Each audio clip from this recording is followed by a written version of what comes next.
Good evening, everybody, and welcome to ANZCAR Thunder here on Locked On Lads, iRacing TV, or whatever we're calling it at the moment, whatever Wilco's decided to call it at the moment. We are here live tonight for the 11th round of the season, the final round of Season 1.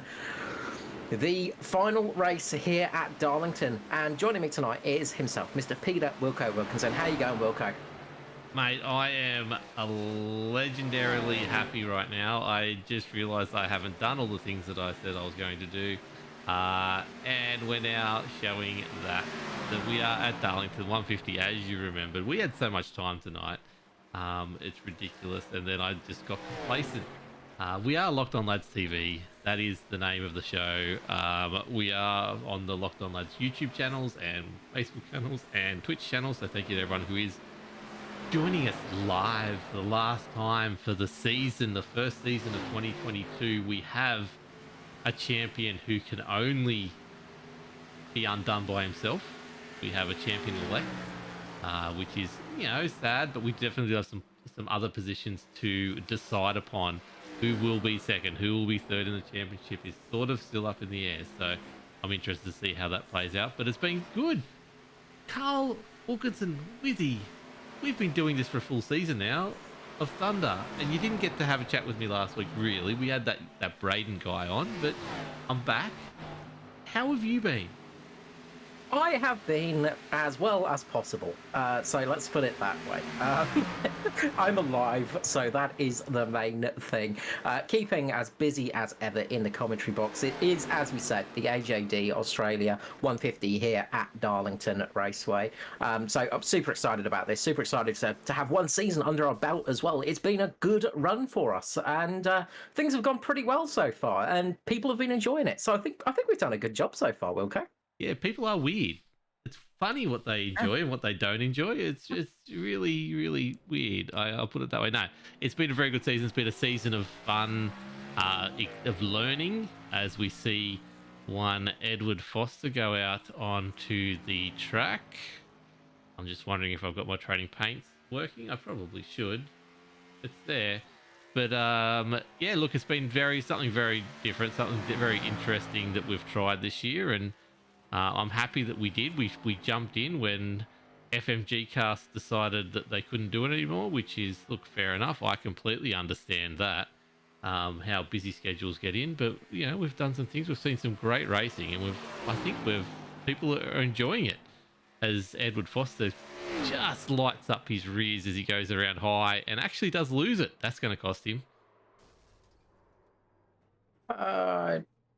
Just trying to find him on my timing screen. Are you sure he's out there? I don't know. I'm watching something that says he's out there.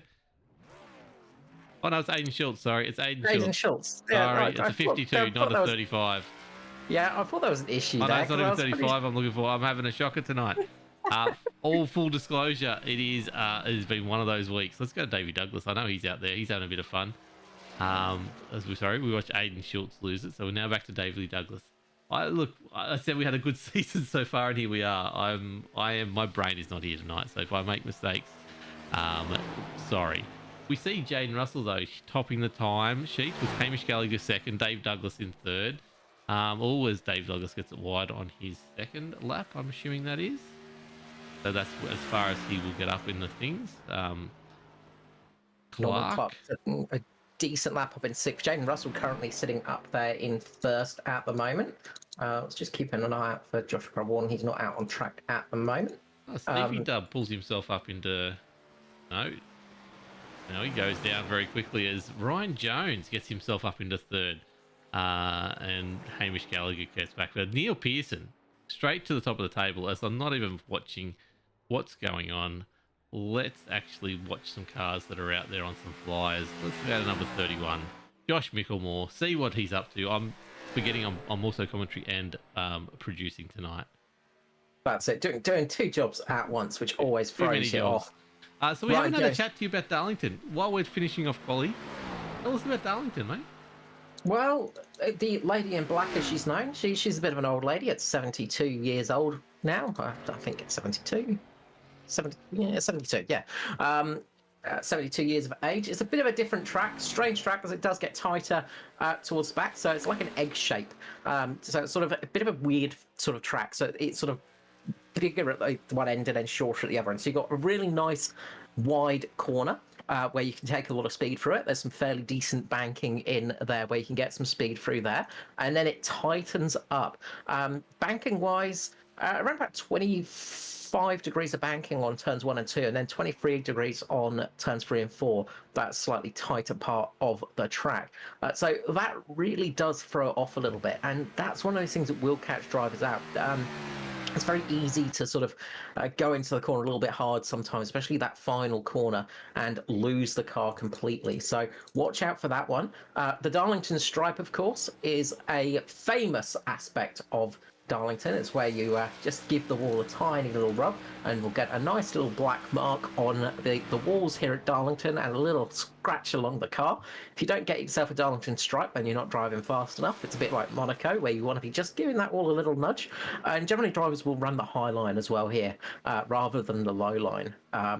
Interestingly enough, the first winner of the event actually ran the low line to win it, but that was a very, very different race, as the winning driver in that one, he was using a set of tires that basically could last the whole race, whereas everybody else were using tires that pretty much fell apart after about 10 laps. And yeah, he just stuck it down on the low line, easily got through, won the race by about I think it was about 7 laps. I think it was in the end. He ended up winning because he managed to get it done on the whole set of tyres.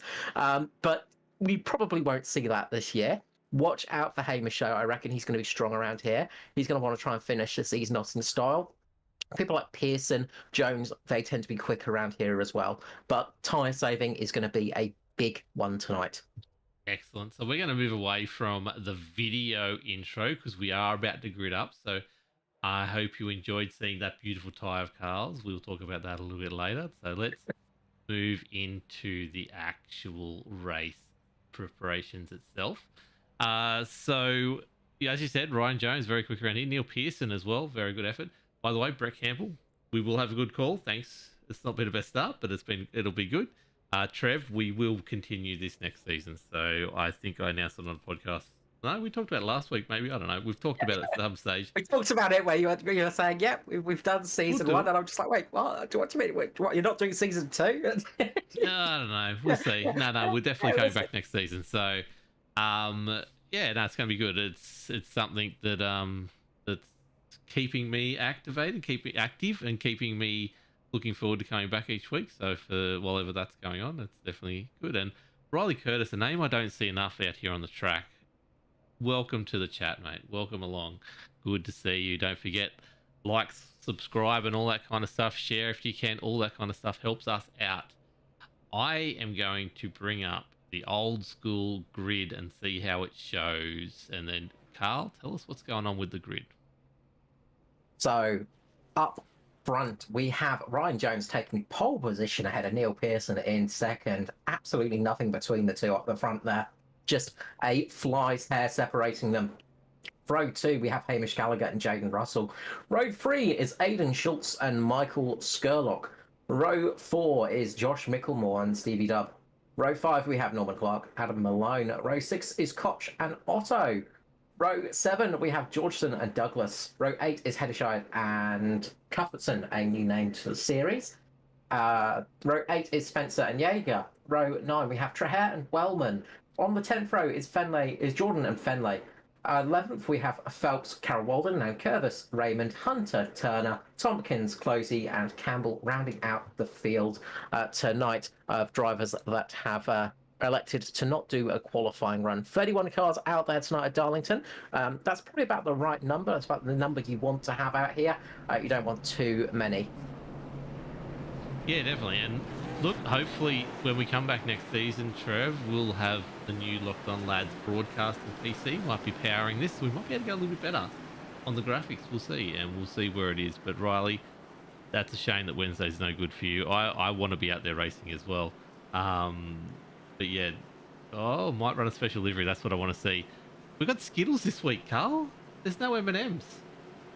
Skittles gummies at that. Skittles gummies. I I've hope never. that's an official sponsorship that he's got rights for, but otherwise we're in trouble. But anyway, it's good to Yeah, see. that's it.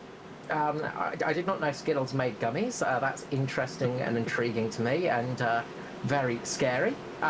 It's going to be tricky calling Neil Pearson tonight because he is in the classic DPR colours as well, with the beautiful, slightly silvery white and black. So that will throw me off completely because I'm used to seeing him in the red car. But we are getting ready to go green here at Darlington. The pace car pulls in. We're getting ready for a nice long race tonight as Ryan Jones gets a fantastic start, gets away nicely. A few cars in the background, getting a little bit squirrely at the start. They're losing a little bit of traction, falling back a little bit. But Jones gets a great start. Same as Hamish Gallagher on the low line. They slide up to the high line. Who's that in the background hitting the wall?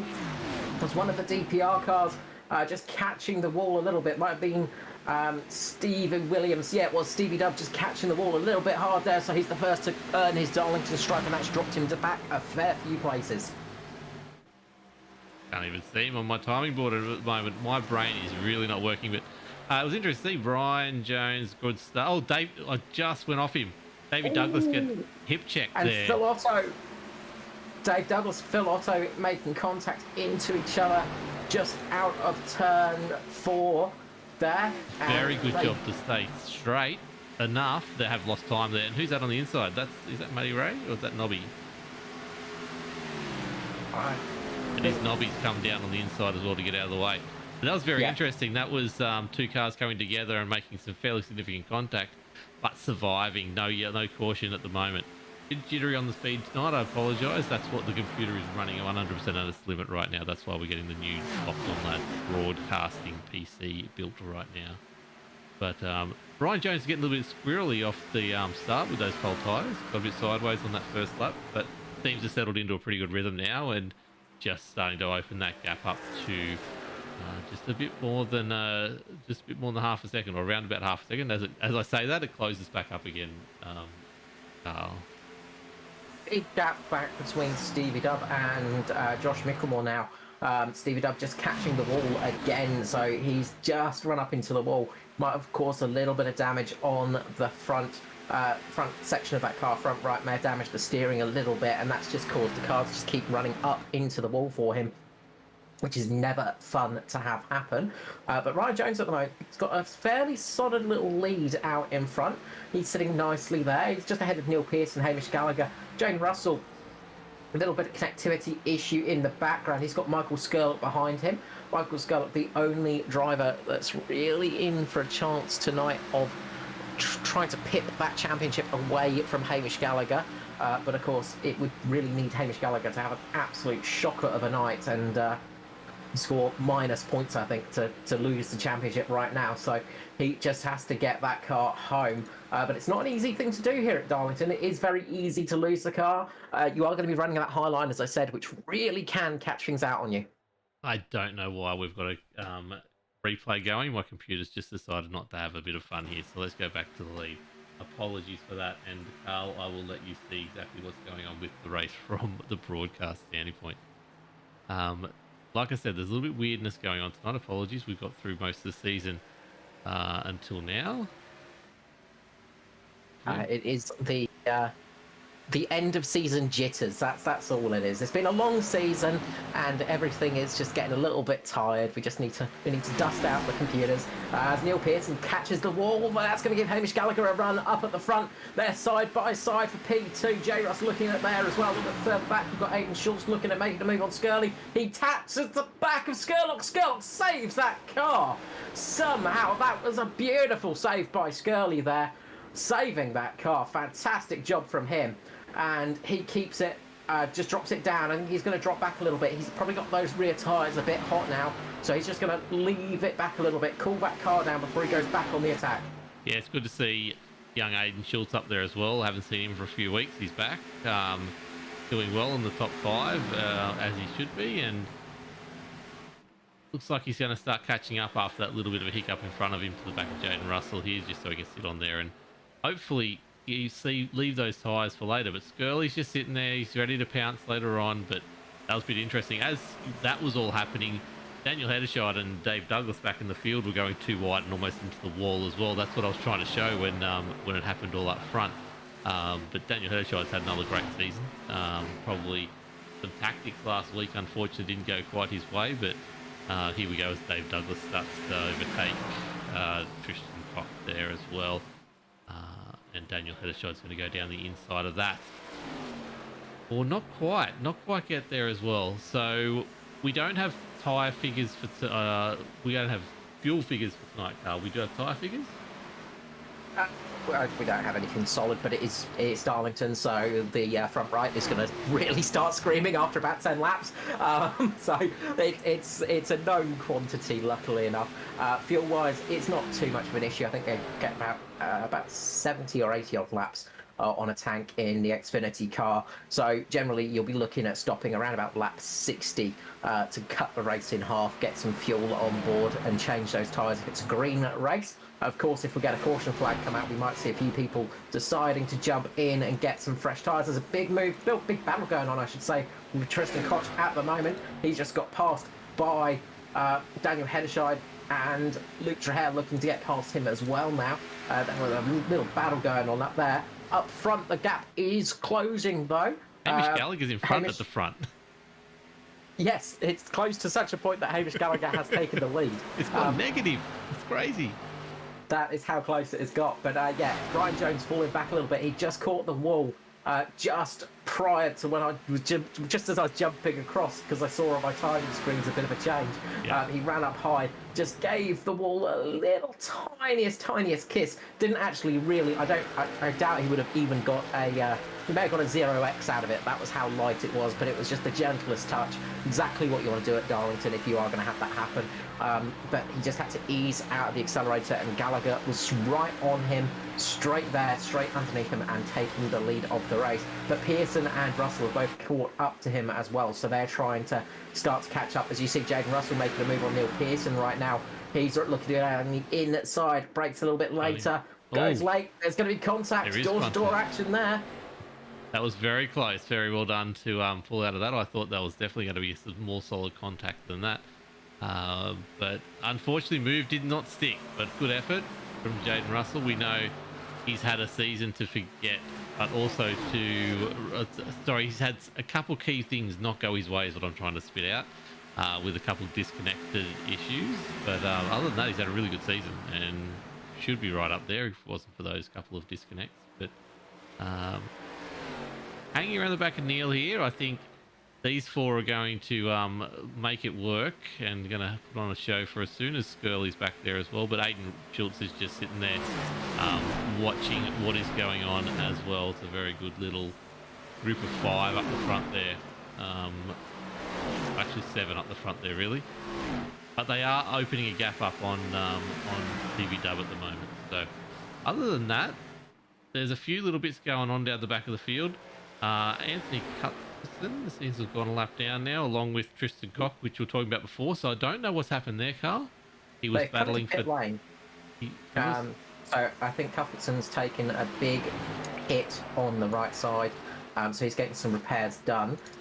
Koch as well, I think, coming in as well for possible repairs too, because it looks like he's got some damage on that car as well. So it looks like both of them just took a bit of a big tap on the old concrete barriers on the outside. And yeah, I think both of them had to come in for repairs. So unfortunate there, but we've got a good battle up the front as Ryan Jones is having to defend against 2 cars at the moment.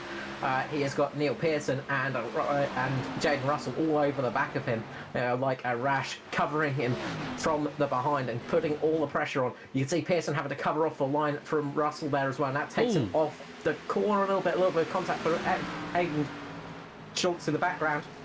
Loses him a spot to Josh Micklemore, but Pearson makes the move on on Jones, and takes second place. Nice move there from Pearson. Yeah, Jones seemed to almost pull out of that. Was happy to give up the position. I don't know whether he's got too much contact, but it doesn't look like there's much wrong with his car there, or whether the tyres, he's just trying to look after them a little bit right now. But he's definitely seemed to be letting Neil Pearson pass there, and Neil's open up the gap. As we see, Hamish is almost out to a second. He is officially out to a second on the leader now, and Jaden Russell's going to make this stick on Ryan there. Doesn't look very comfortable, Ryan Jones, at the moment. I don't know what it is. He's had a great race the last week, and this week the car had a great start, but the car seems to be a little bit issue there. But Aiden Schultz in the background, you can see there, is actually dropped behind Mickelmore and Skurlock, which is quite interesting. Just jumping back to Stevie Dubb and Adam Malone at the moment, side by side at the moment, the 34s. Oh, Williams up in the wall, heavy contact there for the 98. Again, a big whack from Stevie Dubb. Of course, season 2 truck champion last year, I think, off the top of my head. Yes. But Stevie Dubb very much getting a big hit to the wall, and that's going to hurt the car. Obviously, aero-wise, it's not going to really affect it too much here at Darlington, but the geometry damage is going to be the thing that affects it at the front. When you get suspension damage and stuff like that, that can really hurt it. As Russell has a bit of a moment mid-corner as well. He loses the back end of the car, and this is going to give Ryan Jones a chance to come back at him. Jones has got a big run at the moment on Jaden Russell, as Russell just got loose on the mid-corner through turns 1 and 2, I think we were at. And he just managed to save it, but lost a whole heap of time, and that's put them back into the grasps of people like Josh Mickelmore at the moment. Yeah, definitely. Josh is coming up with Skurley, as Skurley was in there before.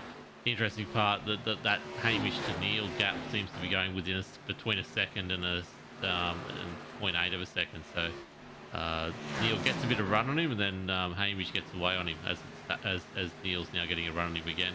Like I said, Jones is looking good, but a few people in this car that don't look very comfortable now. 21 laps into the race. Like I said, Aiden Schultz has dropped almost 2 seconds off the back of Skurlock now, where he was up ahead of Mickelmore. I think Josh Mickelmore's doing a great job just sitting back there. He hasn't made many mistakes. He's just watching a few people fall off the pace, as I think he's going to start catching up to Ryan Jones now. Closing that gap down to half a second on him now, and I think you'll see him start pushing past Jones as well. So I don't know whether it's tyres or what's causing Jones to fall back a little bit, but be interested to see what happens over the next 40 laps if we don't get a safety car, how far these cars do fall off. That's $5 to the old safety car jar there. I can't afford it. It's a pace car, I know. I got up Brayden last night on the podcast, and I still stuffed it up. That's how off my brain is tonight. Sorry, everyone. That's it. Brayden's going to rub it in now. That's it. You've given him ammunition. But no, I wonder if Ryan Jones is just easing off a little bit, and he's going to start going back at drivers a little bit later on in the stint. It looks like we might have a long green period here tonight at Darlington, so I wonder if he's just eased off a little bit to sort of have an attack later on in the race. We have seen people like Hamish Gallagher just able to just absolutely keep his tyres alive the whole race as well. But also watch out for Luke Trahere down in 10th position. He's worked himself up 9 positions so far in the Night Crawl Racing entry, sponsored by the Way Down podcast. But he is working his way up the field nicely, and he's one of those drivers that tends to do very well at keeping his tyres in a semi-good condition, especially towards the end of a stint. Yeah, definitely. Hi, David Stevens in chat. Welcome along. It's interesting. I'm looking back through the field. Raymond Yeager's having a pretty good one. He's up 5 spots. Daniel Heddershaw, Luke Trahere, like you just mentioned, he's up 9 spots as well. So Ruben Phelps is making another one of those runs, as he's in a bit of a lead of a pack at the moment, where though Davey Douglas, as he goes sideways out of that corner right there, is one that seems to have gone backwards fairly significantly, but he's only down 3 spots. Every time I look at him, he seems to be going backwards, but Ruben Phelps on a really good run. Matty Hunter. Oh, Dave Douglas having a big moment there. He's managed to catch the slide, but he's lost it going into the corner. That car started.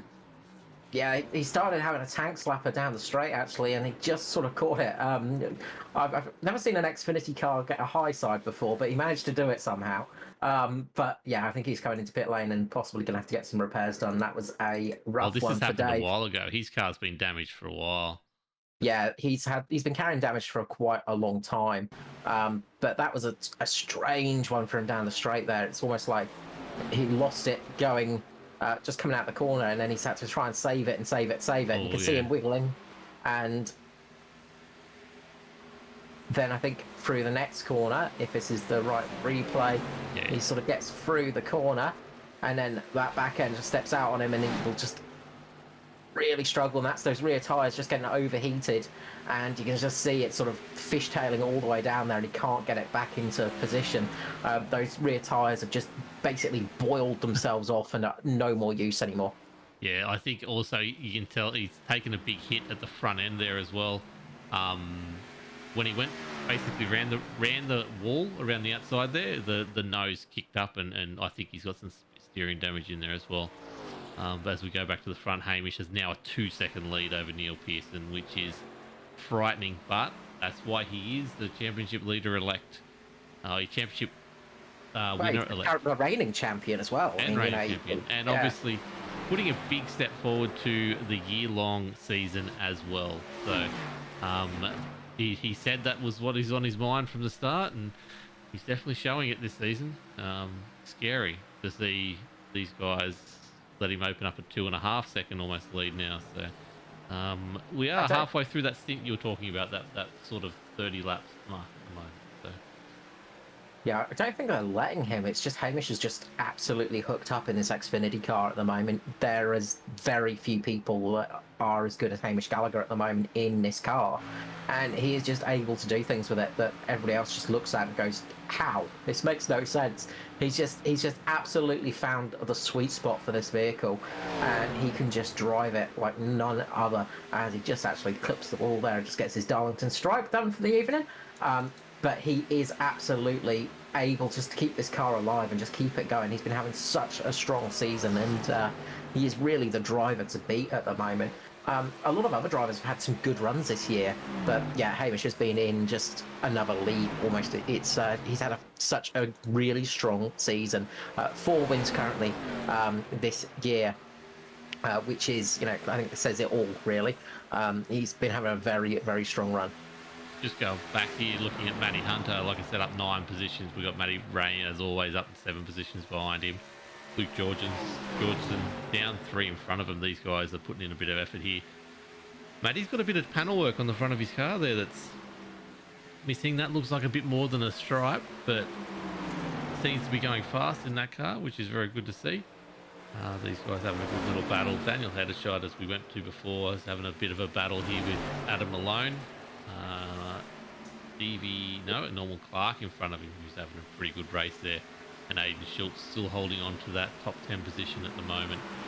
These guys are doing a really good job. As I move away, and Matty Ray gets past Matty Hunter. So, I was about to say, we've got a battle between the two Maddys there. Matty Ray getting the job done on Matty Hunter there, and just sliding underneath him. Matt Hunter just actually got a little bit loose in the aero wash and just ran up the track a little bit higher than he was expecting. That's Luke. As Luke Georgeson catches the wall, and that's going to give Matty Ray the chance to possibly try and get up another spot as well. I think we see this pull out of that, unfortunately. Yeah, it's discretion the better part of valor there. But Georgeson loses it again, and that's going to be the chance that they need. Oh, Matty Hunter coming through the centre. Oh, Luke's going in. Yeah. He's had enough of the tyres. Has Norman Clark, I believe? No, Norman's just had an incident as well and just fallen back as he hits the wall again. Let both Adam Malone and Daniel Heddershide come through. But let's go back. Ryan Jones, it's all heating up in this pack here for the last podium position, with Jaden Russell still holding on to that third spot, but Ryan Jones has come back at him now, and Josh Mickelmore, as I said before, just biding his time, is still in there, and Michael Skurlock always just sitting up there in the top. As we come into traffic, I think that's going to start playing a big part in this race. Yeah, it is indeed. And I said watch out for Luke Traher as well. He's up to P7 now. So Traher, he's got a bit of a gap to make up on Skurlock. But he qualified down in 19th position. He's up in P7 now. He's really trucking along. And he's one of the fastest cars out there. So he could be one of those to look out for. Given a few more laps, he might start catching up to those guys, especially as they get into heavy traffic now. That's going to be a thing that really affects it here at Darlington, of course. Traffic can always play a big part in it.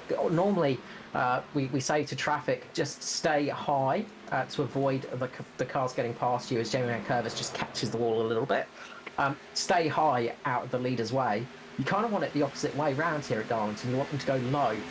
But the trouble is when you do that, you tend to go low and then all of a sudden the car won't turn and you end up crashing. So it's a really, really tricky thing to do to position the car. Sometimes it's just easier to keep your line and let the leaders just fly past you. As Jaden Russell and Ryan Jones have a bit of a moment there, getting past. Who is that?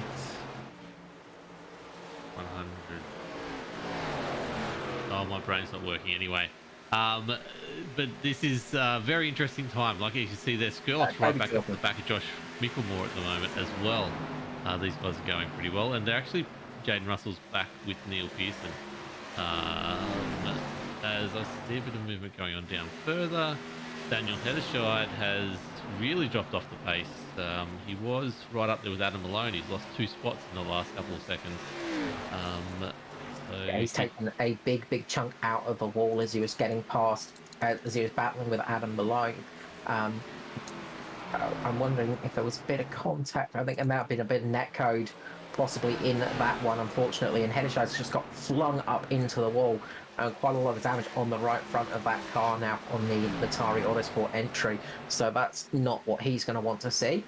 Meanwhile, race leader Gallagher has pulled a 2.7 second lead over Neil Pearson, who has a train of cars behind him. One little mistake here from Pearson, and he could drop all the way back to 7th position. You know, it's that sort of, it's that kind of Jaden Russell's into the wall in front of Ryan Jones. He's going to give up that position, and yeah, he just got very sideways on the off the wall on the straight there, so, or just coming onto the, off the straight there. So very interesting little moment there. I was just having a look too before. Josh Mickelmore has got past Michael Skurlock there as well, so puts Josh up into the top 5, which is a very good effort for him as he now tracks down Jaden.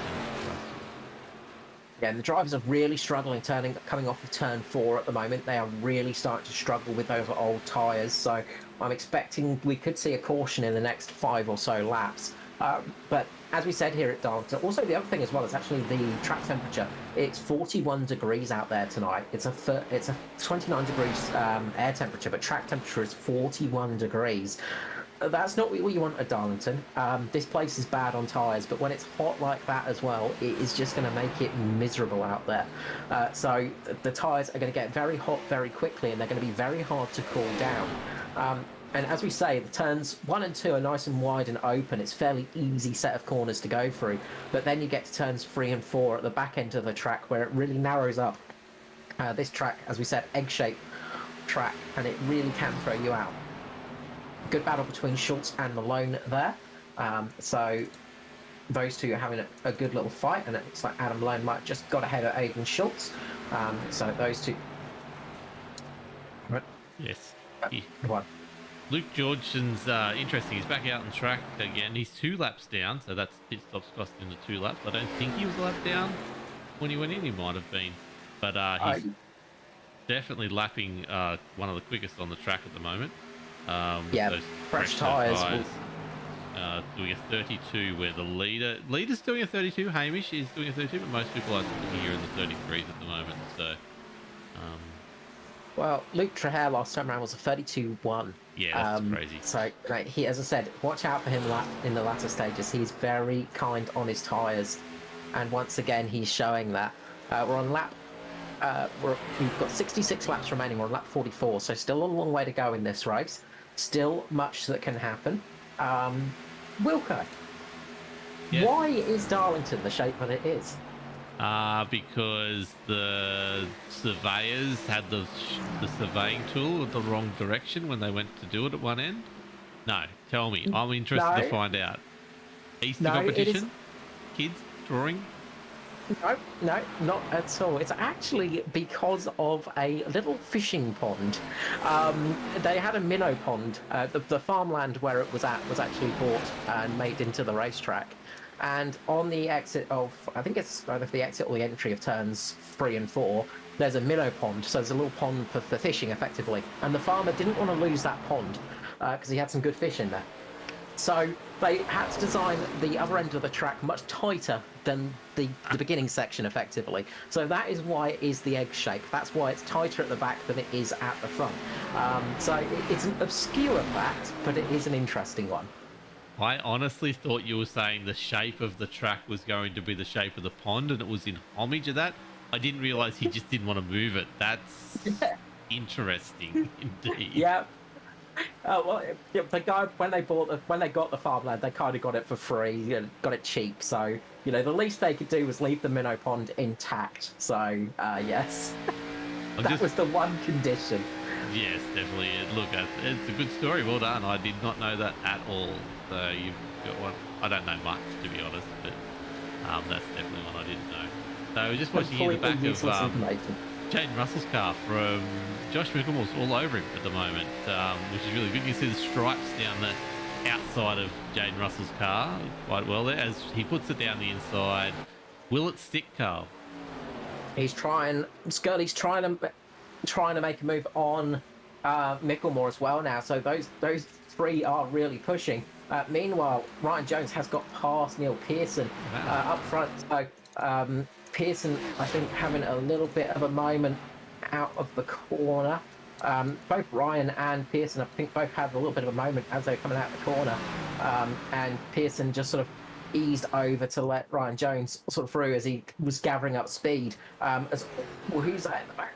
Noddy Tompkins just having a big moment collecting the wall as he's just got through there. He's trying to keep to the low side in front of Jaden Russell and people like that to keep out of their way. Unfortunately, though, again, we saw exactly that happen as a Skurlock does the same thing. Gets up into the wall. You start getting on the low side, and there's all sort of debris down there, and it's just not very nice stuff. And the car just flings itself up. I think Noddy's just dropped right down now, and he's just easing off to let these guys through. But again, you can see the car just comes up the track, and there's nothing you can do as a lapped car in that situation. You're sort of stuck in that position, so you have to really ease off down the straights to let them past, because this sort of corner, you need to keep it on the high side, otherwise the car will just wander up the track and then clatter itself into the wall. Yeah, definitely. That was a very scary moment there. I thought Skurlock was going to bounce back into the car behind him, which I think is, if I'm not wrong, that's Brad, a lap down. I thought there was going to be a bit of a collision there as well after him, but very good driving, very bad driving, not bad driving, but very good driving to hold it anyway. So as that's not be getting out of the way of Skurlock now, but it's really broken up that really good bunch, and they got together, and Josh had worked really hard. And I think he put himself into a position where he should have been fourth, and sort of the traffic obviously played a big part in that. But these guys will come back together slowly eventually, but I'm really impressed by Ryan Jones. He's coming up through. He's put half a second here on Neil Pearson. Skurlock coming into pit lane. Oh, there we go. Skurlock coming into pit lane. Well, trying to come into pit lane. He's trying. It's not worked for him. He's missed the cone. Will that be a penalty for Scully? Oh, it could be a penalty for him. But I was about to say, we got a caution flag anyway. comes out. That is either perfect timing or the exact worst thing that can happen for Scully. Have you got? We've got smoke on the track here. There you go. Luke Trahere. It is Luke Trahere. He's had a big moment as he's got contact with Tompkins. Car here. So yeah, Luke Trahere has contact with Noddy Tompkins, and that spins him around as he was getting down past Noddy, and it just looks like possible. Just a little bit of contact there, and then bang, around he goes. That magnificent run from Luke, all of it goes away as he gets spun around. Quite a lot of damage to that car. Will still be competitive, but that is going to be a painful one for him.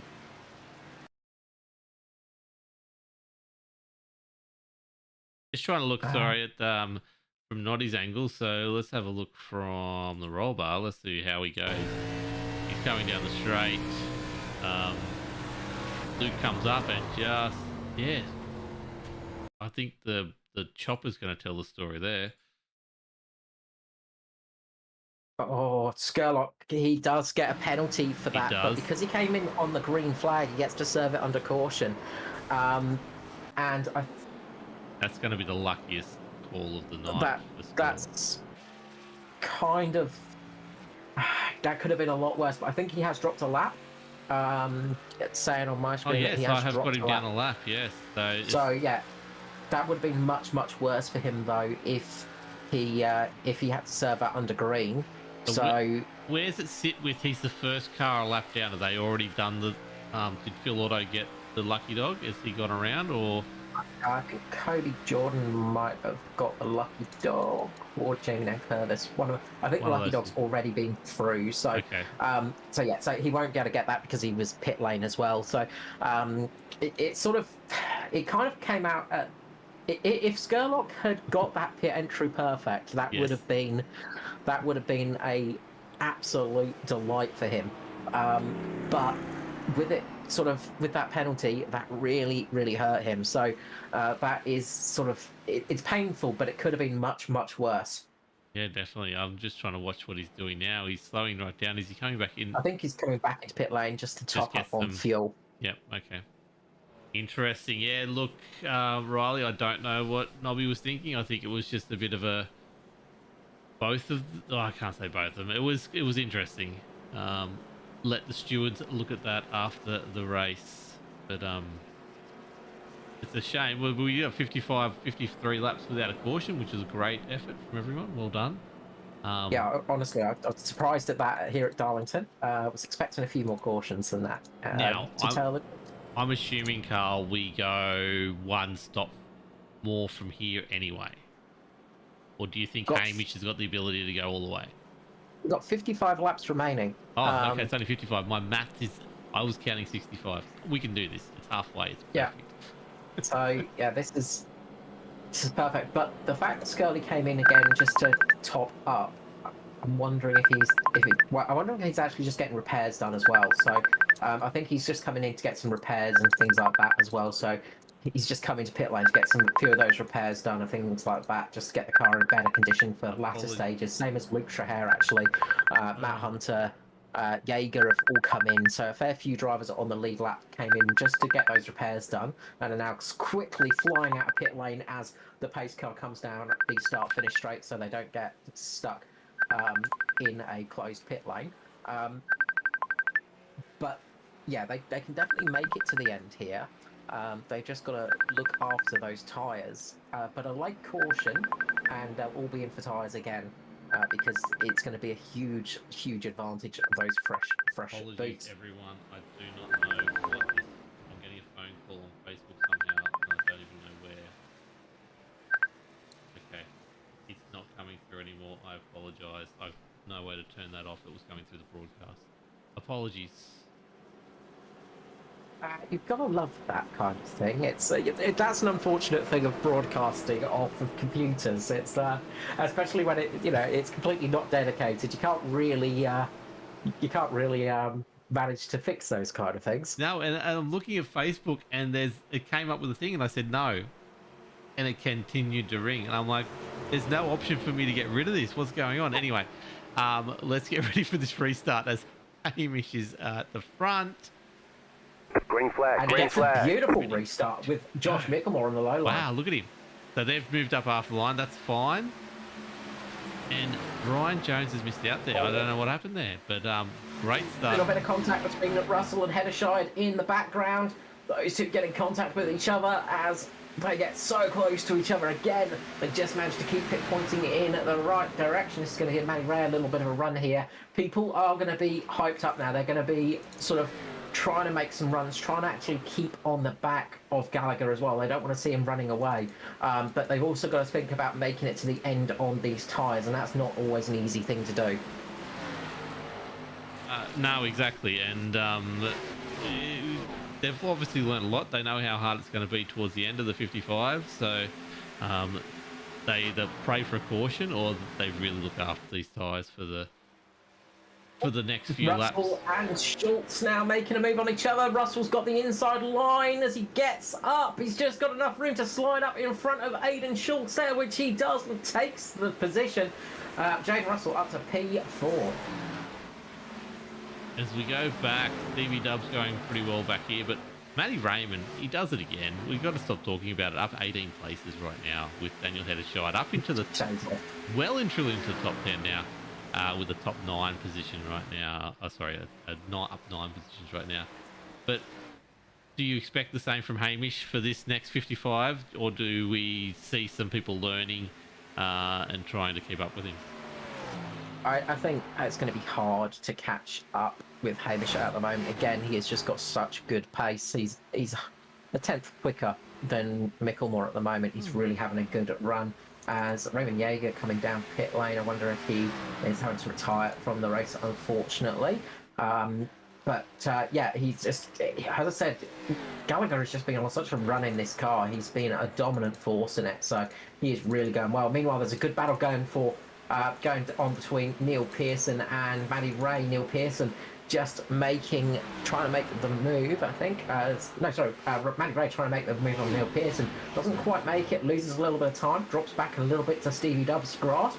Stevie Dubb, who has spent most of the race in it just giving the wall a good kissing, but he's kept the car up inside the top 10. He's having a really good run, as Michael Skurlock is on a charge as well. Scully is on a charge through the field. He wants to be that first car on the lap down mark, just in case the caution flag comes out, so he can get that lucky dog position. Yeah, well, all he's really got to do is keep Ruben Phelps behind him. 2 seconds on back at the moment, and he should be fine. He's just got to really hope for a caution. We've gone 55 laps without one. He could get one right at the end, which could bring him right back into it, but he'll be back when he does that. So he needs one soon. He may cause one, which will be a problem for him. He won't get back on the front of the lap. But this battle, we're back with Stevie Dubb and Matty Raymond, and obviously Skurlock in there as well, is really heating up as well. It's interesting to see. Stevie Dubb had a really good qualifying, starting 8th on the grid, and Matty obviously starting where he starts, and these guys find themselves in the middle, or bit above middle of the pack, fighting it out. Well, Matty Ray, the consummate athlete that he is, probably used qualifying to go out for a quick smoko. So, he's uses that as a quick smoko break just to get ready for the race, of course, as any true NASCAR driver would. But he does like starting from the back and working his way through the field, and he is very good at it as well. He just manages to pick those positions and keep the car out of trouble. He's one of those drivers, I say, always worth watching or talking to about keeping it out of trouble, because he just tends to do it. He picks his fights, and he will defend the position, but if he knows that it's going to be one of those sort of really, really dicey ones, especially early in a stint, he'll generally not go for it. Meanwhile, we can see Luke Traher moving up, just getting past Norman Clark now. So Luke is working his way back through the field. He's got Gary Wellman in front of him now, of the Sim Boys. So he's trying to catch up to him. Luke Traher now with quite a damaged car. Not as damaged as it was before, but it is missing pretty much the whole rear panel. But he is still going. And luckily, as I said, Darlington is not quite as aero affected as some other tracks. So he should be okay. Obviously, less damage is better, but you can keep the car going here even with a little bit of damage. It is quite interesting, like, to talk about Luke Traher. We know how far up he was when he had the incident with Nobby, but that was such a big incident, and he's still up 8 positions from where he started. Like, it is a really good effort with a car like that.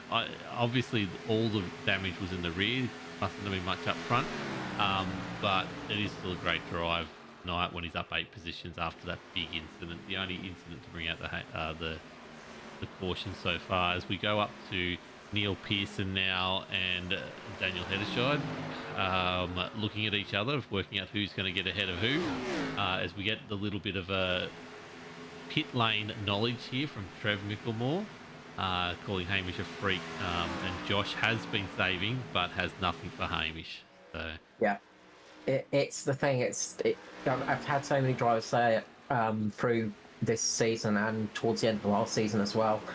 In the Xfinity cars, is they're going, look, I was trying to save it towards the end of the stint and really take it to Hamish, but they just have nothing to really take to him, unfortunately. And I would say unfortunately, fortunately, I mean, Hamish is just on an absolute, as they say, the purple patch, but he's just absolutely going for it at the moment. Brad's going into the pits there.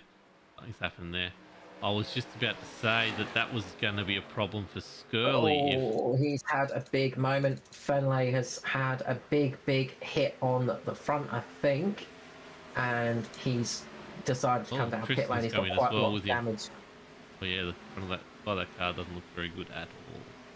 I was It going to looks say about that as good as Victoria Bitter tastes. that was going to be an issue for young Skurlock, because he was Brad was going to be the lead car a lap down, but he was going to the pits, so that worked out okay for Skurlock. But as we watch here, front of the pack is holding together pretty well at the moment. Hamish has got a half-second lead, then a half-second back to Ryan Jones from Micklemore. Then another bit over half-second back to Jaden Russell, and then it opens up to Aiden Schultz, who's having a great run tonight in the top 5. The interesting thing he showed in the first half of the race, his tyres must have gone away on him fairly early, and he started dropping back in the pack. So we'll see if he's learnt anything from that first 55 laps and can hold on a little bit better for the second one and cement himself in the top 10 for his first race back in a while. He's going to be hoping for a decent run. Of course, a lot of the drivers will be using this as well as just a little bit of, I hate to use the term practice, but just getting that eye in as well for the cup race, of course. Gary Wellman just takes a big knock into the wall there. Skurlock decides to get completely out of the way just in case anything goes wrong. Or is Skurlock coming in the pits? I think Skurlock might be coming into pit lane. I wonder if he has 12 instant points? Yeah, I wonder if he's got instant points. But yeah, Darlington, of course, not the next race in the cup, the race after that, of course. We are at Dover this week. Wellman up into the wall again. That's caused a big check-up behind, and Traher manages to get past Maddie Ray, and that really caused a big check-up behind him. That could have been a big accident. Luckily, everybody was aware and used that pedal in the middle of the free and used it wisely to slow their cars down and cause a big wreck from happening. I don't know what pedal you're talking about, mate. I've never heard of it. Is there a pedal there? Does it do stuff?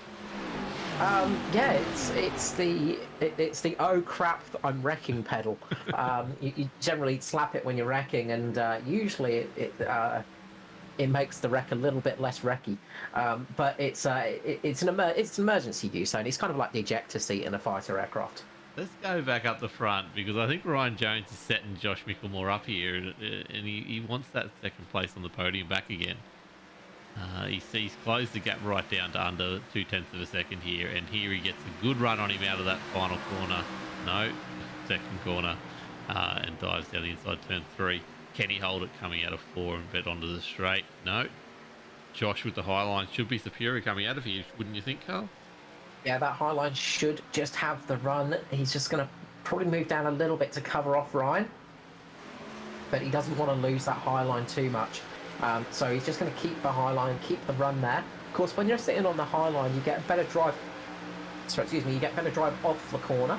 The low line tends to have better drive in the mid corner. So in corner entry and mid corner, you get a really good run, as Ryan Jones does there, and he breaks super late there. And Josh Micklemore's going to do the up and under here, but Ryan Jones now has that high line. So that was a beautiful move by Jones there. Absolutely squeezed it through there, got the high line, and that's caused Josh to have to yield that position. Ryan Jones basically just yeeting it into the corner there, but he got it perfectly done, and just got it up in front of Micklemore, and Micklemore just had to lift off there, and then Micklemore had nowhere to go other than the low line, and he would have been losing at that race position. So very nice driving there from Jones. Yes, definitely. That was definitely one I'm glad we got on camera. It was a great move. Definitely what you want to do. Throw it into the corner, and it was almost reminded me of the dirt move, getting that low line and sliding it up above the person to get the high line on the way out there. Good old slide job. Yes, that's the word I was looking for. My brain isn't working tonight, I guarantee you, Carl. The old slide job. But yeah, no, it definitely reminded me a bit of that. So, Traher looking to do a similar thing on Gary Wellman at the moment. Traher and Maddie Ray all over the back of Wellman. Traher has got some good pace at the moment, but just can't quite get the move done on Wellman. But he is trying. He's going to get better drive off this corner, I reckon. So he might try and make the move in to turn 1 if he is going to. Of course, it's not quite as much braking here, so it's a little bit easier to carry a bit more speed through this section. It's that wider corner.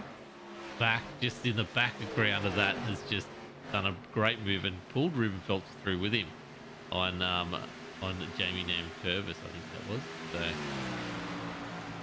A very nice move indeed. Norman Clark, actually. That was Norman it Clark was Norman. there, so... Okay, so what is Norman a lap down? Is that what that was? No, No. I'm just looking at the timing. I told you my brain's not working tonight. no, I think Norman just he sort of yielded a little bit there because he just trying to keep the car alive a little bit. He's just not pushing it too hard, so he's looking to try and keep it more alive for the latter stages of this stint if we go green for a long period. So you've got a few different strategies out there at the moment as well. So drivers driving a few different strategies, of course. Luke Georgeson has come into pit lane again. He's strapped on a fresh set of tyres. He did that just with Brad Fenley. Those two both, Fenley's 2 laps down, Georgeson is 3 laps down, but Georgeson is the fastest car on track at the moment with that fresh set of rubber. As I say that though, Hamish Gallagher just sets a time faster than those guys on the fresh boots, which just goes to show the speed of Hamish at the moment. You know, he's just capable of just getting that car. As we see Trahair starting to make the move here, will Luke make it through on Wellman? Wellman gets up into the wall, gets to Darlington stripe, and that's going to give Matty Ray the opportunity to make it through as well in the singlish corner, which is technically 2 corners. He loses 2 places to Luke Trahair and Matty Ray.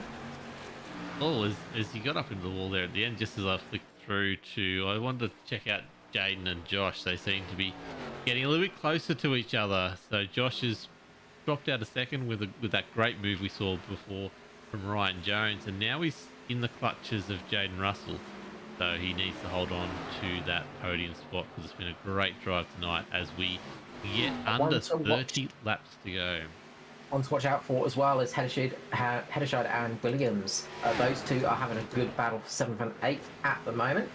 Daniel Heddershide up there at the moment in 7th position, but he is having a really, really good run there. And Stevie Dove as well. As we said, he's taken a couple of big chunks out of the barrier tonight, but he has absolutely kept that car going. We're on board with Jaden Russell on the nose cam here, checking out the back of Josh Mickelmore. As I was saying, it's cut down a half again in under a lap.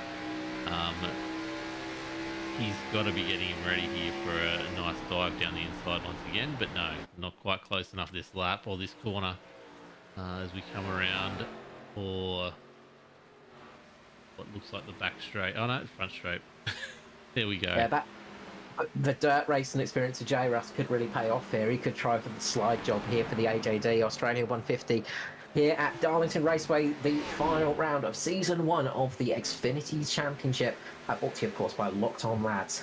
But J. Russ getting really good traction off that corner. He's going to get a good run into this section now, the tighter set of corners, as he gets a good run down there. But as I said, it gets tight here. That will mean that Mickelmore will have a good run off the exit of the corner. J. Russ just needs to try and keep with him, but he can't do it. He has to slip in behind Mickelmore once more. Just couldn't get that move done. Yeah, and you see him lining up. It was almost a carbon copy so far of Ryan Jones. He did the same thing. He couldn't quite get him, and then he went back. Look how close he is getting here. He's got to have him now. There'll be a big dive down the inside here with his dirt skills. Will he get in front of him, though? Will he get in front of that nose? I don't think he will. It's going to be another lap. He's just holding on, Josh. He'll get a good run out of this corner. And on the straight, and looks like Jaden's still there. He's just got to worry how much this is going to cost him for tyres. As Luke George, you can see how much that fresh set of rubbers is helping him. He's 3 laps down, or 4 laps down now, 3 laps down. And, oh no! Contact! As they went 3 wide there, but contact between Mickelmore and Russell, and that has cost them dearly. But this is exactly what Neil Pearson wanted to see, because this has got him right up into the fight. Neil Pearson on the high side of Russell now. He's getting a good run down the front straight into the turns 1 and 2. Neil Pearson moving his way up and closing in now on Josh Mickelmore. This is an interesting little battle, of course. We know that Synergy and Mitch Motorsport boys, they work together quite well. It's kind of a working partnership between the teams, but I imagine there was a couple of couple of naughty words mentioned across the radio there as things kind of went wrong in that moment. But they've still up there fighting. But now they have Neil Pearson in the mix, who is between the two of them now. Yeah, look, that was very interesting. I wanted to go back and look at a replay of that, but it was just, you can't take your eyes off this stuff at the moment. You can see how much pace Luke has. I think it was a bit of a combination of those two fighting for position was slowing them down, and Luke's fresh rubber had a big boost and went around the bosun. I think that's probably spooked the two of them, and they got a little bit closer than what they thought. But there's definitely some damage on the back there of Jaden Russell's car. J. Russ loses the rear end a little bit there, but Pearson trying for the inside of Micklemore on the tight section. Doesn't quite make it there. Micklemore defending nicely as he gets up into the wall, and he's trying to go down. Goes down, defends. Pearson slows down. Russell gets caught up behind them both, but Pearson's going to get past now. He does. He makes it stick, which is something Jaden Russell wasn't able to do, unfortunately. But I think that was all from that little mistake by Josh Micklemore, just tagging the wall a little bit, lost in momentum. Lost in momentum there, and he just lost that little bit of time. And Pearson was just in the right position at the right time there and absolutely pounced on that mistake. As we drop back now that that's sort of sorted out for the moment, we'll go back there in as soon as we can with 20 laps to go. We were talking about before, Stevie Dub and Daniel Heddershide are both battling it out here at the moment. They've been trading places, and Stevie Dub, there was a movement before, so whether Daniel got his nose in front and come back, but they're definitely battling, and they've got Aiden, as we talked before. Aiden's still sitting in 6th, very good effort, but he's now coming into the clutch of these two, which could be very interesting as he goes into the wall a little bit. Gives it a bit of a scrape. Just quickly jumping up, Ryan Jones getting passed by Luke Georgeson. Now Georgeson is trying to hunt down Hamish Gallagher to get his lap back, get 2 laps down. And if he can do that, he'll be in a fairly decent spot, as there are a few cars 2 laps down. So Remy Yeager, Kobe Jordan, Phil Otto, all could be within his grasp here tonight. So Luke Georgeson might be able to pull something back. He's only got 18 laps to do it. But yeah, interesting little battle there, and an interesting battle for some of the lower places. But it just goes to show there is fighting all the way through the field tonight. When you get long green periods here tonight as well, it just really can mix up the strategies. So interesting to see how the different ones are paying off, and who's taking advantage of some fresh tyres and who hasn't. Yeah, you can definitely see the speed. Like, we've been watching him all the way through. He's still in the 31s. There are a couple other drivers in the 31s. It's basically Matthew Raymond. He's the only other car in there. Like, even Hamish is now slipped into the 32s along with Neil Pearson and Ryan Jones. But Luke is really making these tyres work for him. And like you said, if he can get... all he's got to do is... he's 26... no, that's the wrong one. He's only 6 seconds away from Raymond Yeager, who we're watching just in the back of this battle pack, I think, aren't we? No, he's close, but he could definitely catch up to Raymond Yeager and put some pressure on him, and then Kobe Jordan's a little bit further down the track there. So that'll be a bit harder, but he's got some fresh rubber, which others don't have, and when we get to the end, if it's green lap, it'll be very interesting. But yeah, this front crew, there's 12 seconds, 8 seconds between first to third, and they're pretty well spread out. Neil Pearson has got away from, not much, but Josh has got away from Jaden Russell. Jaden Russell's the loser out of those 3 that were battling pretty hard there before. Yeah, J. Russ took a big hit into the back of Neil Pearson when Josh checked up, when Josh caught the wall there. And I wonder if that might have caused a little bit of damage to the cooling on the car, or possibly, a slight little bit of engine damage, things like that. Those can really slow you down. If it's cooling, of course, that really can hurt you because you just got to lift off a little bit earlier. Just got to be really careful about the car. So that can really come into affect you. So those sort of things can really be interesting, and really change your race and change the way you drive the car as well. As we watch Matty Raymond just get ahead there of Aiden Schultz. So Aiden Schultz still holding on to the top 10 in 9th position, but Matty Raymond making it work and getting himself up another position, up 17 spots since the race started, which is a great effort. It won't be long before he's caught onto the back of Heddershide as well. He is catching onto the back of Heddershide and Stevie Dub as well. So Matty Ray possibly looking for even a P6 finish tonight. He's got the opportunity and he's got the speed at the moment. So he's had a great run here towards the end of the race. As he watches, oh no, that's lapping, but yeah, he's definitely on the back of Stevie Dale. It'd be interesting to see if he can, well, actually, if they can hold off Matty Ray, but if Daniel can make those last couple laps work for him and get ahead of Steve, who's been there and thereabouts the whole way through the race now. But I was just watching Ryan Jones just sitting on the back of Luke Georgeson, so Luke's got to come back to him, but still, if you're pacing at second place, that's a pretty good effort. He's only 4 seconds away now from Raymond Yeager. Can see him down the track, so that'll be getting him a little bit more excited as well as we look at the battle back there. But Daniel Hederscheid, pretty much these guys battling here with Matty Raymond are the closest battle on the track at the moment. Yeah, Ryan Jones, just watching, looks like his rears might just be a little bit warm.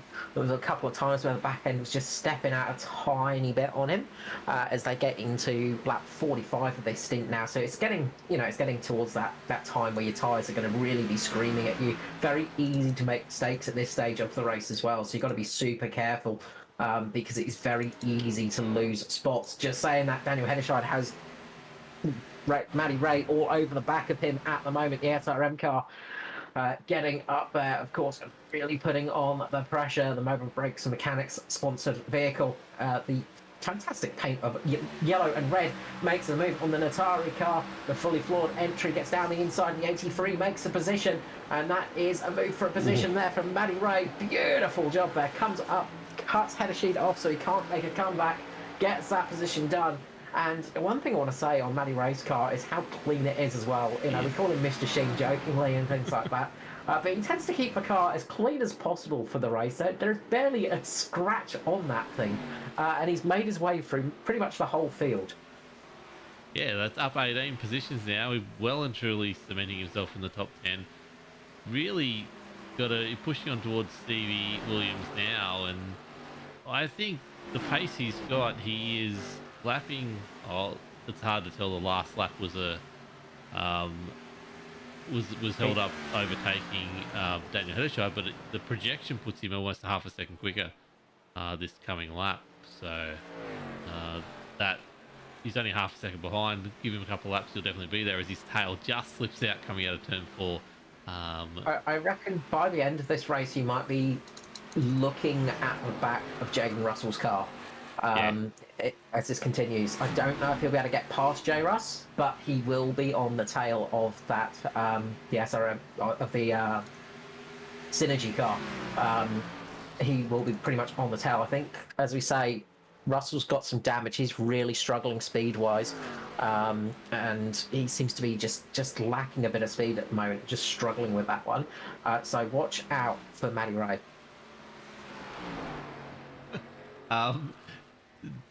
Davey Douglas's casting couch has just come into chat and said we don't miss a thing.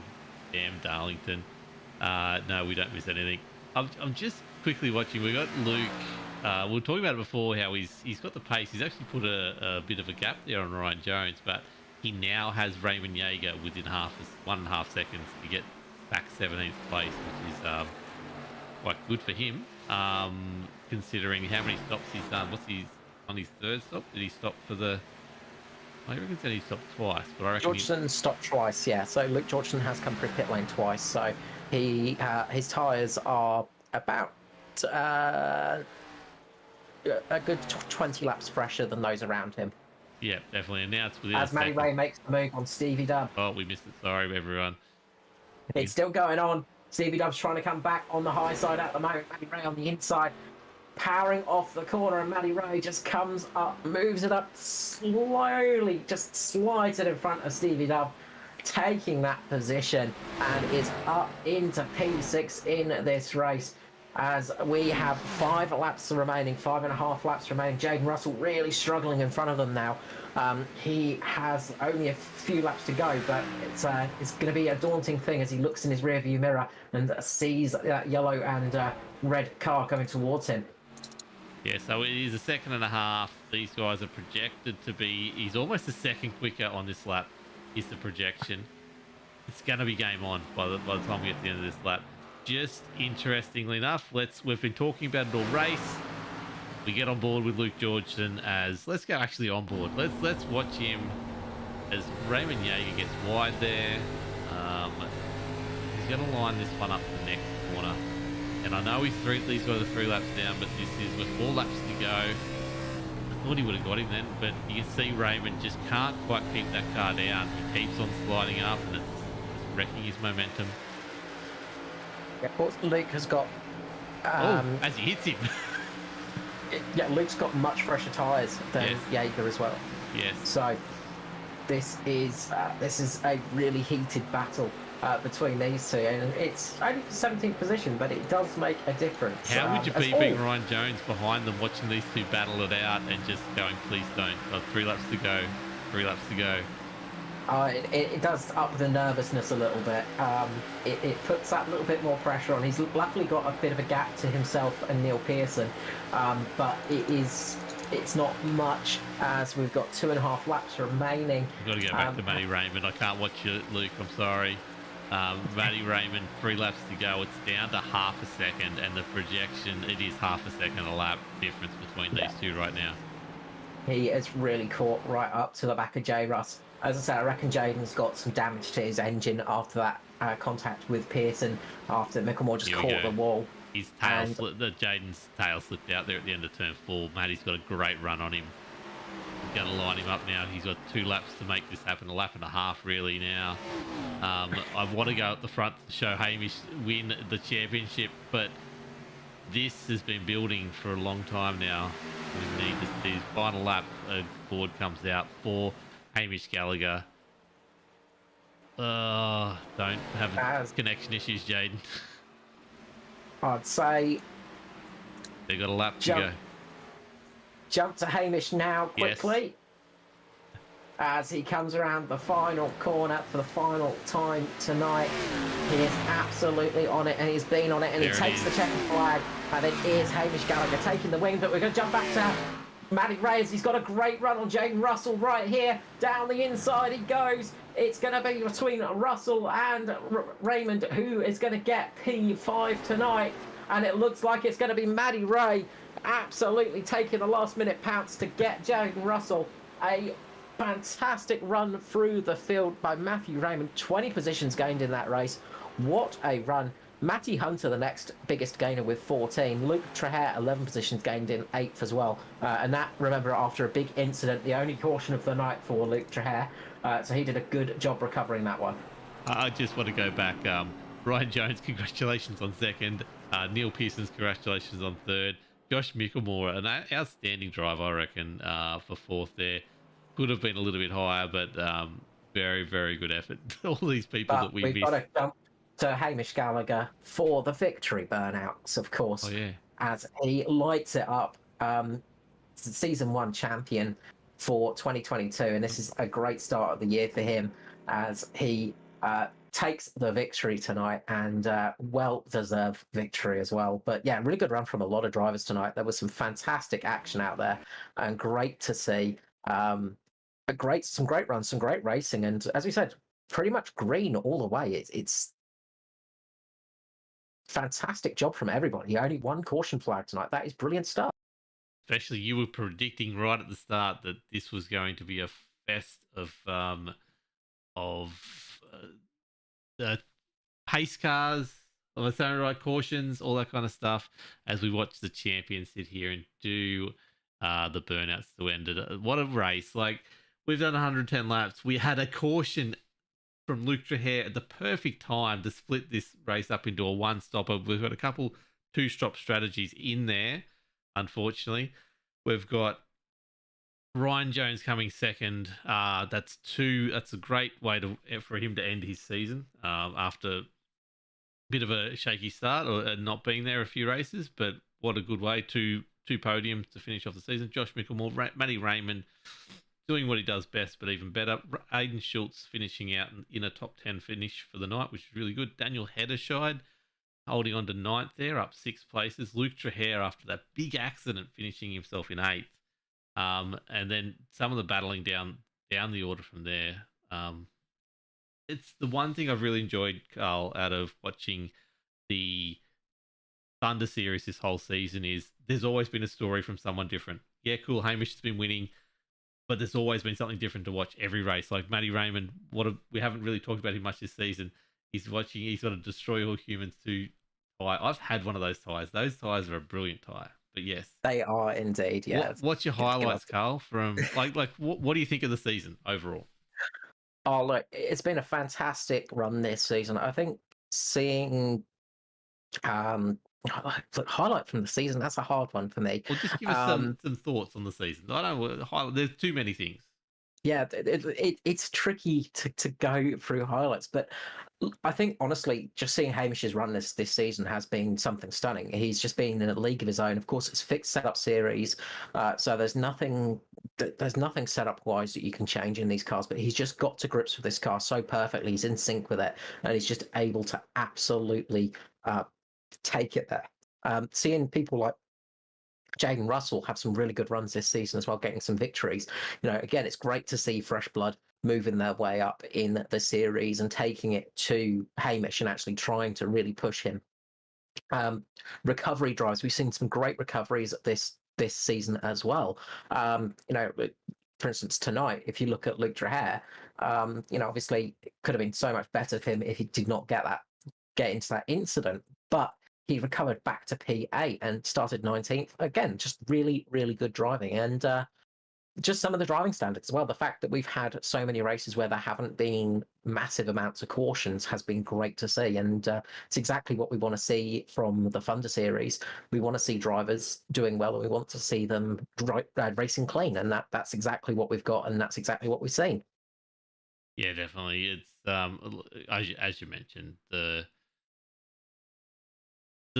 Hamish is a class of his own, and he's proven that. And it's a long way to go in the year, but what a start to the year long season for him. And the Xfinity cars is, like you said, this is the learning series. And yeah, while I was away, they had some Matty Hunter had to get out and lay down the law, but almost every other race for this season has been really good. Like there just hasn't been many cautions, which is always good to see. So should we start getting some people up? Is that where we're at? We are indeed. So we should start with our third place finisher for DPR, Mr. Neil Pearson. So we will drag him up into the commentary booth and congratulate him on a well-deserved, well-run P3 tonight. Neil Pearson, congratulations on a strong finish for the race tonight. Thanks, Carl. Yeah, it was good fun. Always a pleasure to have you up here in the booth, mate. Oh, I hope Absolutely so. pleased to have you up here tonight. It was a pretty decent race tonight. We saw only the one caution, of course. That changes things up strategy wise for everybody. You had some. It wasn't the easiest night in the office for you, was it? It was a pretty tough one. Yeah, I didn't realize Darlington was tonight, so I saw it with like 30 minutes to go and jumped in. I mean, I haven't raced these cars in a race situation for a long time, so I was a bit out of depth on the long runs. I wasn't sure how the tires would go, and I bounced off the wall way too many times, and I think it just hurt me. Oh, you got to get the old Darlington stripe. It's an important part. You got that one. A brilliant battle towards the end there between you, J. Russ, and Micklemore, of course. You saw Micklemore just make contact with the ball, and you absolutely pounced on that mistake. Yeah, I noticed he was struggling a little bit, and him and I wouldn't have caught them, I don't think. Unfortunately, Jaden decided he needed more room, and really slowed them up on one lap, which got me in the mix. And then I managed Micklemore. I noticed I think he had a bit of damage from that as well, so I was just able to roll it a bit better and get the drive off, and away I went. Yeah, absolutely. And away you did. Look, P3 tonight. I mean, obviously qualifying second, dropping down to third. I mean, not ideal, but still a really strong finish tonight. Yeah, it's obviously a track that you go well on as well, Darlington. Yeah, I love this place. I mean, I think I'd race anything here. So yeah, I saw it and just wanted to come drive. So it's a fun track. It's one of the hardest in the series, I think. And it's I know Hamish really good here as well. So I was hoping to have something for him, but even if I kept the car clean, I don't think I would have had anything for him. Hamish is a bit of a freak in these Xfinity cars at the moment. He's sort of taken he's been very hard to catch, but the fact you sort of were pushing it a little bit towards him at the beginning is a good thing indeed. Obviously we're here in the Cup, not this week, but the week after. So I imagine you're looking forward to that one. Oh, definitely. Yeah, I can't wait to turn some laps here in the Cup car. I think it's going to be a lot faster and a lot more unforgiving than these things. So it's going to be interesting. And quickly as well, just as we sort of stepped on, it is a hard track to race on. Were you surprised by the lack of cautions tonight? I was a little bit. Kind of thankful. It's nice, a good clean green flag runs are always fun. It's really just nice seeing what the car's going to do, and just trying to battle the balance over that long run. It's the challenge, and especially I had no long run pace on me, or on no testing or anything, so I'm pretty happy to come away with third. Look, congratulations tonight, Neil. Well done once more for P3 tonight. It's good to see you back in the Xfinity car. Hopefully we'll get to see you again at some stage out on a Wednesday night for Thunder. Oh yeah, I hope so. I mean, now that it's moved to a time where I'm not at work when qualifying starts, I should be able to make some more. That's always a helpful thing. As ever, Mr. Pearson, the usual thing of shout out and love to sponsors and people in general. Yeah, just you guys for the broadcast. I'm going to look forward and watch that a bit later. And then, as always, just simrigs.com, Southwell Lipson Hoist, Penamax Mechanical, Phoenix Smokers, NP Designs, and yeah, just ANZCAR for the race and the good fun. Congratulations on P3, and hopefully we'll see you back in season 2 of Thunder. Yeah, hopefully. Neil Pearson there, DPR, strong P3 finish tonight for him. Yeah, definitely. And I love how it's. Oh, I saw it was Darlington, so I thought I'd jump in. And I especially love the way that you say, "Oh, not a good night, not the best jumping from second to third." Makes me feel really good, Carl. When things like that happen, he's an expert in his field. Those DPR cars prove it every time they jump out on the field, and what a good run. And you would feel like it was very opportune, like Josh Mickelmore and Jaden Russell came together. He capitalised on it, but you've got to capitalise on it, and he did that. So very, very good job, and yeah, well run. Very good third place. He saw them fighting and took that chance. Next up, we will grab the second place man, Mr. Ryan Jones, up to the booth. Hi. Ryan Jones, congratulations on a P2 finish here tonight at Darlington. A fantastic run from yourself. You were a bit everywhere tonight. We saw you in a few different places, but you worked your way back up to P2 and had a really, really good run on the race. Don't tell me short. I was top 5 all night, Carl. What are you talking about? That's what I mean. You were moving around the top 5 all night long, but you had some good battles there, which was great to see. Yeah, well, I was looking after my tyres, unlike everyone else, it seemed. So, I faded pretty quickly early on in the first stint. Yeah. And then I was so much quicker than, well, even Hamish for a lot of the first stint, but I got stuck behind Russell for a little while. I think I'd overheated my tyres, and then Hamish pulled away again before the pit stop. And God knows what happened in the second stint. Hamish is a freak. He is incredibly quick. I want to ask you on that second stint, did your rear tyres drop off a little bit? It looked like you were having a little bit of trouble on the rear. Yeah. Well, I worked my tyres pretty hard to get by Mickelmore early on because I knew he was just gonna block me because obviously he's teammates with Hamish. And then I just pushed him a little bit harder than the first stint because I was trying to find something to reel in Gallagher, but it wasn't to be. So cooked him a little bit, but It's not the easy, but catching Gallagher in the Xfinity car is not an easy thing to do this season or the last season. We found that out. But you took it to him as best you could. But you worked your way perfectly through that stint. As I said, that first stint, we sort of noticed you dropping back a little bit and wondered if it was you just looking after the tyres a little bit and saw you come back. Obviously, that caution came out at pretty much the best time for you as well. I was one lap from pitting. So yes, if that had come out a lap later, I'd have been screwed. So I was pretty lucky. I was going to go for the undercut a couple laps because the tire drop off and time was massive tonight. So pit 2 laps early. It's 5 seconds. I would have leapfrogged Hamish, but it wouldn't matter anyway because of his long run pace. But I'm just glad I still finished the race. I think it's the first Darlington race I've actually ever finished in ANZCAR, and after turn 1, lap 1, God knows. Well, so I wanted to ask you on those final laps as well, because you had Georgeson and I think it was Raymond Jaeger. Yeah, Jaeger up in front of you, battling pretty hard as well. Did that make you a little bit tentative? Oh yeah, half of me was begging them to wreck and bring out a yellow so I could try something on Hamish. I had a plan for the pit stop to jump him. The other half of me was just begging them not to wreck because I just wanted to finish. Oh no, look, it worked out well. Also, pretty much the move of the night as well on Josh Micklemore. That sort of slight slide job he did on him as well. Absolutely perfect move, and we were watching live at the time as well, so that got caught absolutely perfectly. Yeah, obviously Micklemore was doing everything to keep me behind because his teammates running up front. So yeah, I just had to send it really. Prayed it worked because Russell was blocking me as well. Not blocking, but just not giving it up in the first stint too, even though I let them go.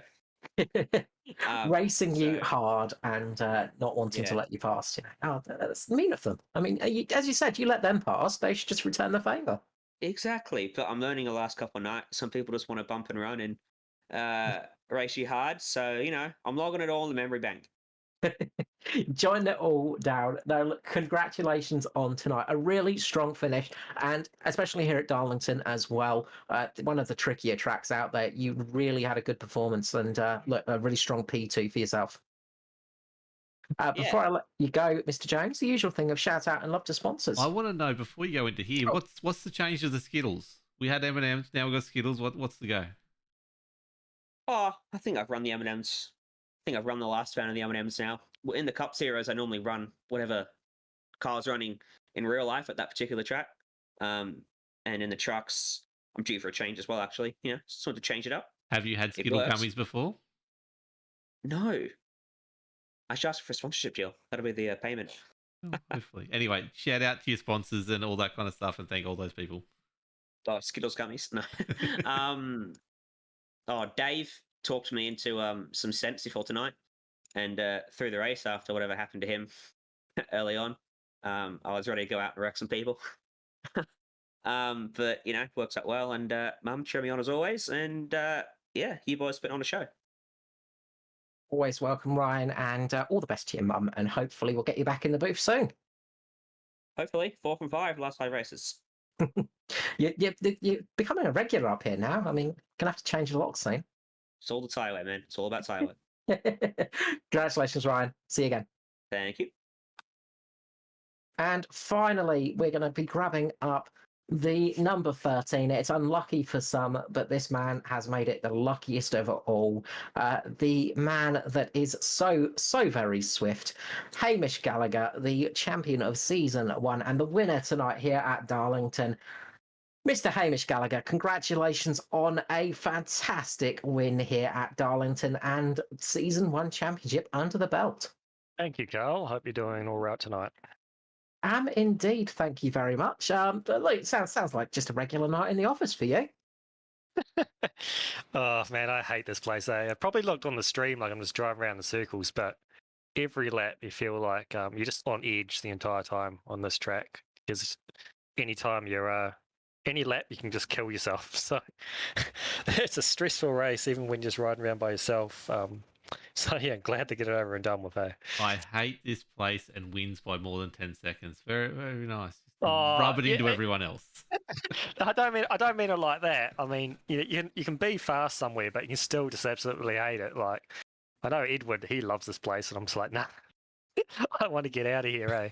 But yeah, I generally have okay speed, but I don't think I've ever won here because either normally I make a mistake, go up and hit the wall and throw it away. Such a frustrating place. So I think some other people had some problems tonight. They were the ones that hit the wall. So I just, got a bit lucky in that regards.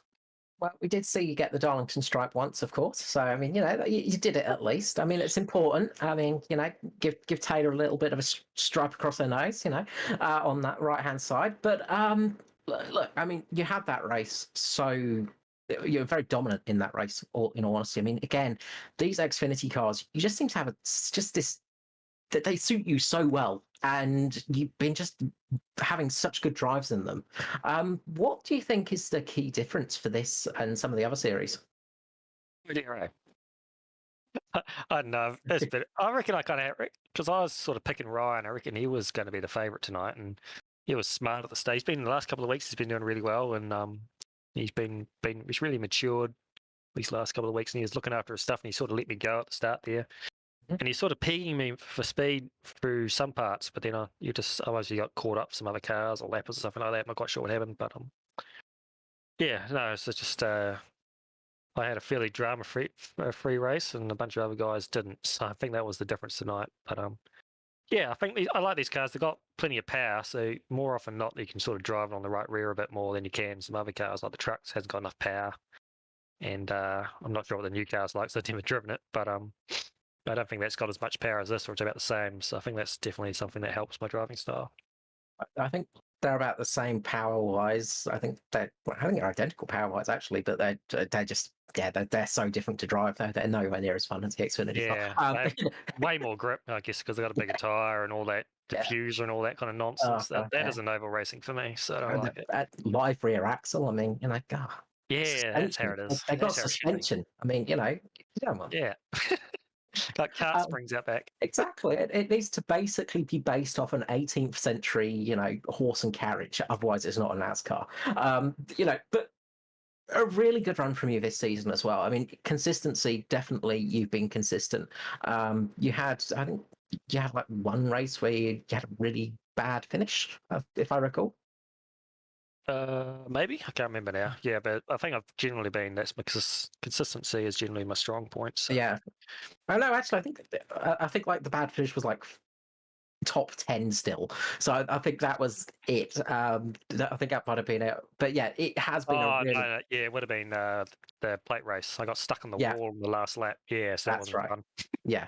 I was trying to think back. There was one race where it didn't go your way. Yeah, it happened twice in the same week, both the trucks and then in the Xfinity. So 2 days I got stuck in the wall for an iRacing glitch. I was not happy.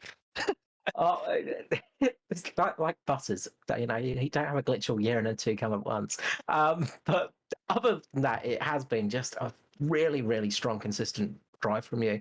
Obviously, we heard you looking at the season-long one, the year-long championship as well, and that's something you've got your eye on too. So obviously, taking out the season 1 championship, that must be a great feeling. But coming into next season, how are you feeling? We've got 3 road courses next season, so that's going to be definitely not to my strength, especially the thing about Bell Island, the street course. That'll be fun in these cars to see how we all do. I've never driven there, so and yeah, generally not that great on the road courses. So we'll see how it goes next season. But as you say, it's really more the season long, the year long is what I'm going for. So this is just a bit of a bonus, really. Yeah, it would be interesting to see how they go at Belle Isle. I mean, it's Detroit is an interesting place, and look, you'll love it. You'll absolutely love it, I'm sure. That's the one there where the pace car guy wrecked, isn't it? Like at the IndyCar race. Yeah, so that'll be me probably. But look, fantastic season, fantastic opening to your opening salvo has absolutely hit its mark this season. So look, just keeping that consistency going is what you're going to be looking at. Of course, the usual tradition of shout out and love to sponsors. Yep, big thank you to Locked On Lads for streaming this series. You guys have done an awesome job considering this is all brand new to you. So you haven't seen tonight yet. Don't go too far. I'm sure it's all right. You guys are the presentation. You and Carl been awesome job. Big thank you to the team. Shout out to J Mark getting his first win on Monday night in the trucks. Should have got that a long time ago. Probably would have been a bit easier if me and Josh didn't keep wrecking him. But, yeah, big thank you to the sponsors for Mad As Designs and Affinity Construction Australia. And just a big thank you to Matty Hunter and ANZCAR and the rest of the admin for putting these races on for us. Been having a heap of fun. No, we look forward to seeing you back next season, Mr. Gallagher. And of course, congratulations on the win tonight, and of course the season 1 championship. And look, let's see if you can continue it on. Bring the lucky 13 home for the year-long championship. Yeah, tell Ed he needs to come out for the second season. He'll be good on the road courses, and it'll be a good fun battle with him again. We'll try and lure him out somehow. We'll Yeah.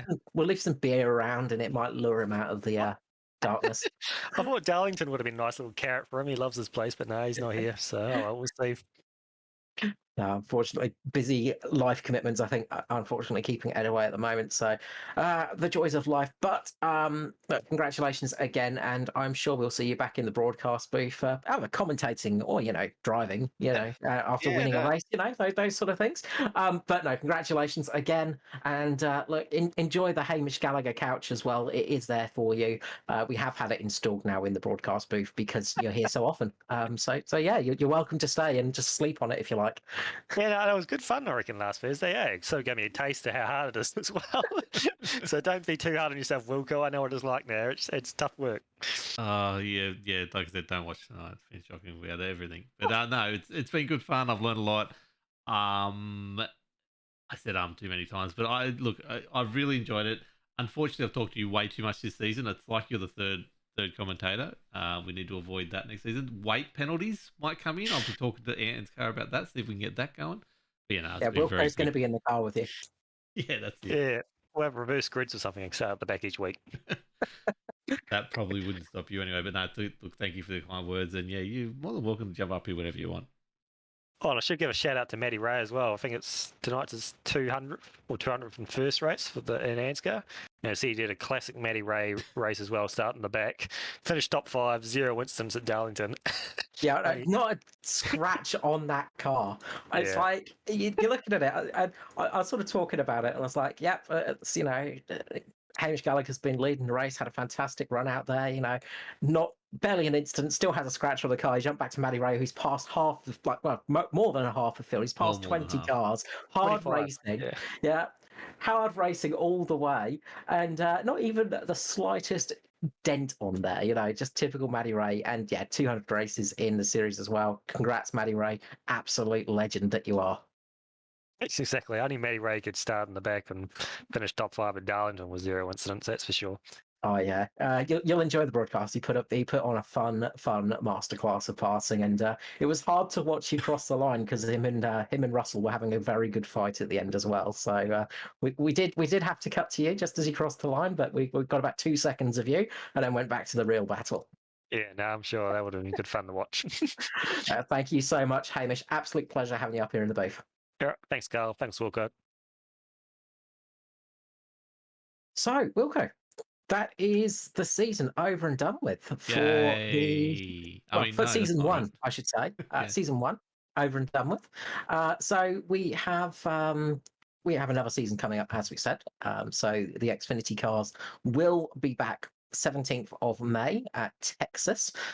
So that will be something to look forward to.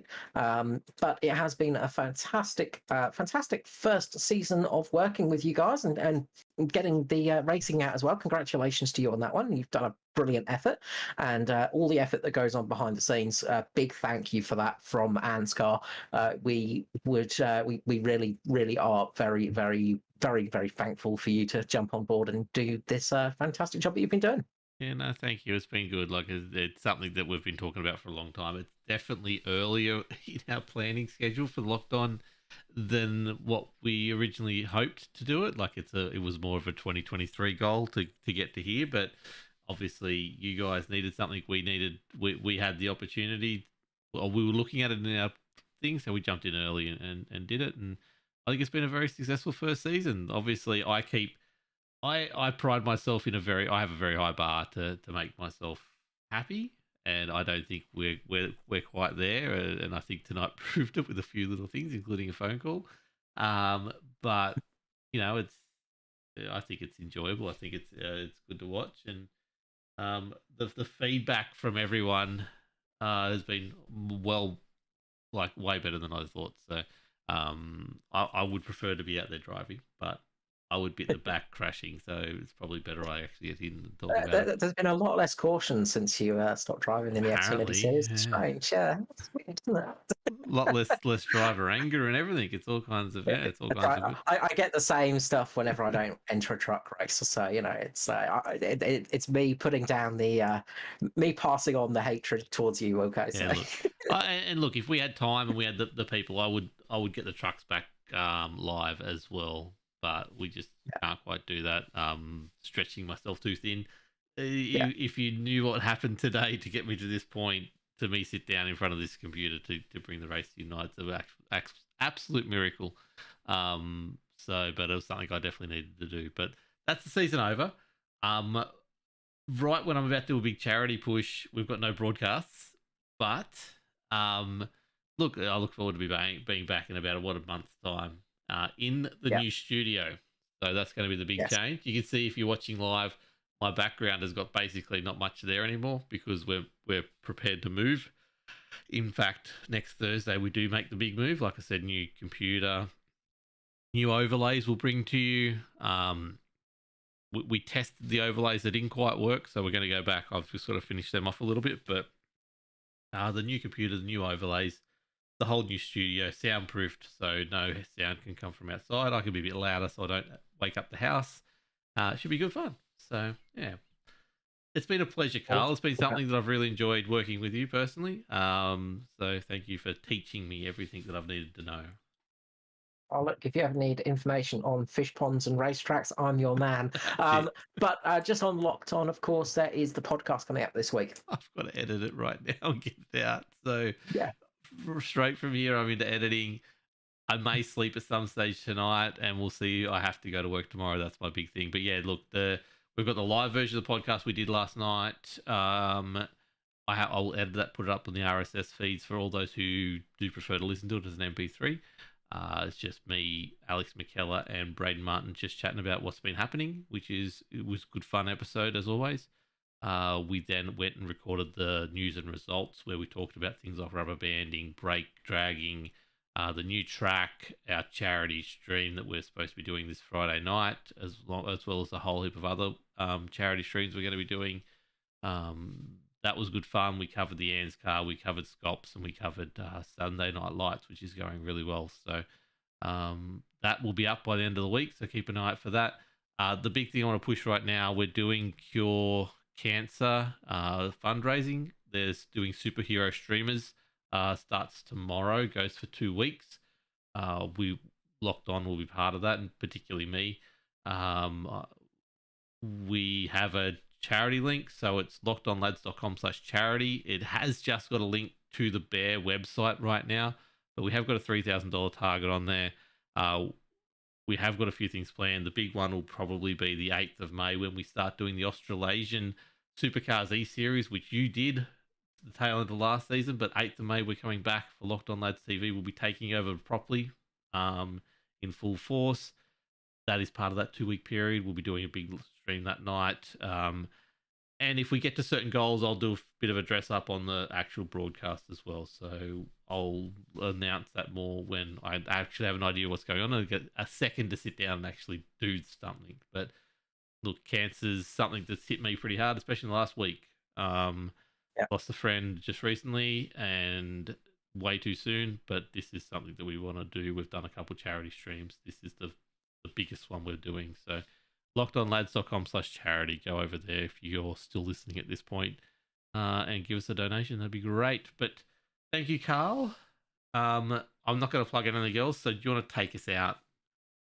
Absolutely. We will see you all again for season 2 of the Xfinity series. Of course, you can catch the Cup series on the ANZCAR Facebook page. Of course, tomorrow night, the Cup series will still be going on, where you can catch me and, of course, Matty Hunter. But other than that, a big thank you to Locked On, to Mr. Peter Wilkinson and myself, Carl Wilkinson. We wish you a good night, and we will see you all again for season 2 of the ANZCAR Xfinity series.